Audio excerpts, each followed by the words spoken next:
রানা,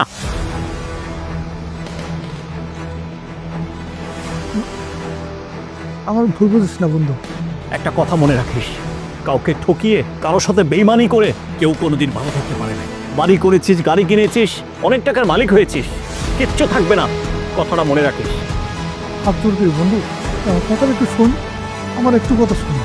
আমি জানি আমি অনেক অন্যায় করেছি, কিন্তু বিশ্বাস কর বন্ধু, তোর টাকা আমি কখনো মাইরা খেতাম না। তোর টাকা আমি তোকে পরিশোধ করে দেব। আমি নিয়ত করেছি তোর কাছে আমি যাবো। আরে বেইমান, আজকে 2টা বছর যাবত তুই তো একটা ফোনও দিতে পারতি আমাকে, হ্যাঁ?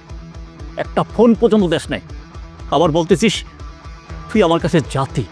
তোর ওইখান থেকে আসার পর আমার মোবাইলটা চুরি হয়ে গেছে। আমি অনেক খুঁজেছি তোর নাম্বার, আসলে আমি কোথাও পাইনি। যখন বিপদে পড়েছিলি, যখন তোর পকেটে টাকা ছিল না, যখন তোর খাবারের জন্য কোনো অর্থ ছিল না, তখন ঠিকই আমার নাম্বার পেয়েছিস, ঠিকই আমার ঠিকানা পেয়েছিস।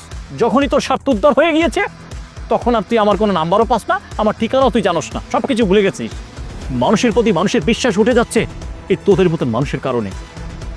কারণ ভালোবেসে আপন জেনে যাকে ঘরে জায়গা দিবে সেই ঘরে ডাকাতি করে চলে যাবে, সেটাই হয়েছে আমার সাথে।